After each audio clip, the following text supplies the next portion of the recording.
नमस्कार, मैं योगेश राणा। महाराष्ट्र में एक लड़ाई चल रही है। यह परसेप्शन की लड़ाई है और लड़ाई यह है कि कौन किसको गद्दार साबित कर दे।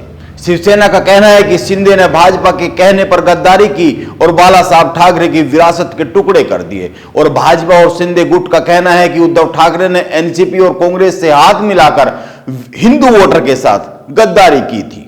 हालांकि एक बड़ी खबर इस बीच आई, और खबर यह है कि चुनाव आयोग ने बड़ा फैसला लिया है। एकनाथ शिंदे गुट को असली शिवसेना मान लिया है और तीर कमान का निशान इस्तेमाल करने की इजाजत शिंदे को दे दी है। इस तरह से शिवसेना एकनाथ शिंदे की तो हो गई है, लेकिन चुनाव आयोग के इस फैसले के बाद दो सवाल जन्म लेते हैं। एक, अभी सुप्रीम कोर्ट में मामला चल रहा है जिस पर 21 फरवरी को सुनवाई होनी है, और दूसरी बात, लोकसभा चुनाव 2024 में बगैर महाराष्ट्र को फतेह किए भाजपा 300 पार के आंकड़े को पाने का जो सपना देख रही है वो बहुत ही मुश्किल है, क्योंकि महाराष्ट्र में उत्तर प्रदेश के बाद सबसे अधिक लोकसभा की सीटें आती है। और दूसरी बात यह है कि उद्धव ठाकरे जनता को यह कह रहे हैं कि उनके साथ गद्दारी की गई है, शिव सैनिकों के साथ गद्दारी की गई है। शिंदे ने गद्दारी कर शिवसेना को टुकड़ों में बांट दिया है, यानी उद्धव ठाकरे शिवसेना के विभाजन को भावनात्मक टच दे रहे हैं, जिसमें वो बहुत हद तक कामयाब होते हुए भी दिख रहे हैं। और उनकी कामयाबी के सबूत यह है कि तमाम सर्वे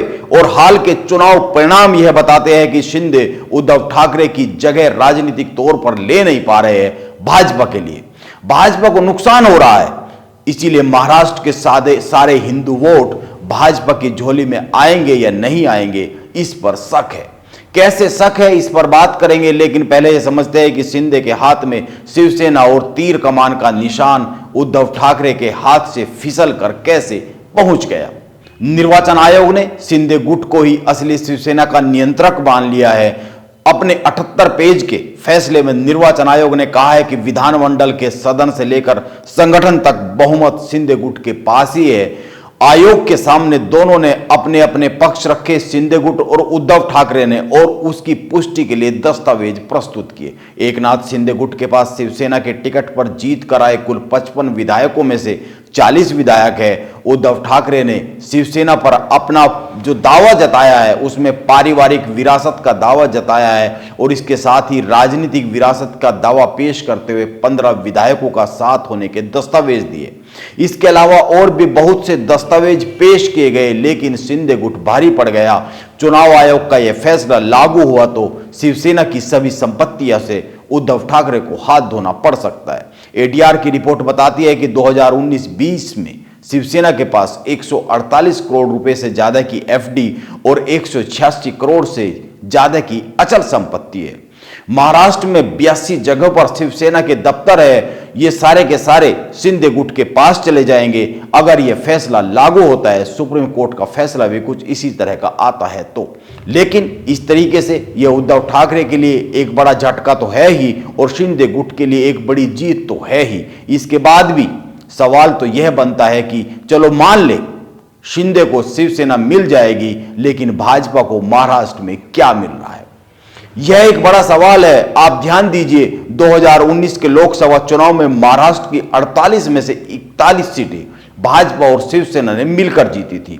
इनमें भाजपा ने 23 और शिवसेना ने 18 सीटें जीती थी। अगर वोट प्रतिशत की बात करें तो हिंदू वोट प्रतिशत की, महाराष्ट्र में जो शिवसेना, शिंदे और भाजपा के बीच में पूरी लड़ाई है वो हिंदू वोटर की लड़ाई है। और अगर हिंदू वोटर की बात करें तो भाजपा को हिंदुओं का 28% वोट मिला, शिवसेना को 19% वोट मिला, कांग्रेस को 18% वोट मिला, और एनसीपी के खाते में 17% वोट गया था। यह आंकड़े अनुमानित है।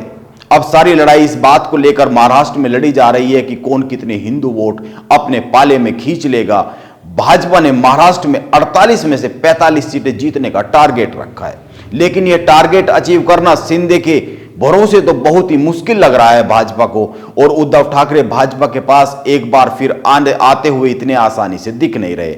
हालांकि खबरें चल रही है कि महाराष्ट्र में उद्धव ठाकरे और भाजपा एक बार फिर एक दूसरे के करीब आ सकते हैं, लेकिन यह बहुत ही मुश्किल लग रहा है। और अब तो बहुत ही मुश्किल लग रहा है, क्योंकि उद्धव ठाकरे के हाथ से शिवसेना और शिवसेना का निशान निकलता दिख रहा है। इसीलिए और इस सब के लिए उद्धव ठाकरे भाजपा को दोषी मानते। इसीलिए जैसा कि मैंने शुरू में कहा, महाराष्ट्र में एक ही लड़ाई बाकी बची है, कौन किसको गद्दार साबित कर दे। जनता की नजर में अब देखना होगा भाजपा उद्धव ठाकरे को हिंदू वोटर के साथ विश्वासघाती साबित कर पाती है या नहीं कर पाती है, या फिर उद्धव ठाकरे शिंदे को शिवसैनिकों के साथ गद्दार करने वाला साबित कर पाते हैं कि नहीं कर पाते। यह तो आने वाले चुनाव के परिणाम ही बता पाएंगे और उसी पर बहुत कुछ निर्भर होने वाला है। नमस्कार, आप बने रहे मेरे साथ।